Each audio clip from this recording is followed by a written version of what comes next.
তো গাইজ আজকে আমি আর বাবা সকাল সকাল কিছু না ভেবে চলে গেলাম কার ওয়াশিংয়ে। অনেকদিন কার ওয়াশটা হয়নি, তো আজকে আমাদের দিনটা ছিল। আর এ দেখা একটা ছোটো চা ব্রেক ছিল রাস্তার মধ্যে। আর এই দোকানটা খুবই ভালো, বাইপাসে আছে। আর দোকানটায় চলে এলাম আমরা কার ওয়াশিংয়ের। আর এই দেখো গাইজ আমাদের কার ওয়াশিং ইন প্রোগ্রেস। দেখো গাইজ কি সুন্দর কার ওয়াশিং হচ্ছে। আর তার জন্য একটা ছোট্ট ব্রেক নিয়ে নিলাম আমি। আর এই দোকানটার নাম হলো ডিটেলিং মাফিয়া। ফোন নাম্বারটা এখানে আছে দেওয়া, ফোন নাম্বার আর হোয়াটসঅ্যাপ নাম্বার। আর এই দেখ খুব ভাল লাগে আমার কার ওয়াশিংয়ের সময় ফোম। দেখো কি সুন্দরভাবে করছে, আমার তো খুব ভাল লাগে এই ফোমটা। হ্যাঁ, আর দেখো গাড়িটা কি দেখা যাচ্ছে, সবাই বলো গাড়িটা কি দেখা যাচ্ছে।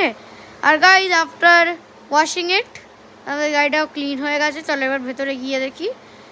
ও কত ক্লিন, মনেই হচ্ছে না যে আমাদের নতুন গাড়ি এসছে মনে হয়। তো এই দেখো, আর না আমি গাড়ি চালাবো না। তো গাইজ ভিডিওটা এন্ড হলে কেন, ভালো লাগলে লাইক অ্যান্ড সাবস্ক্রাইব।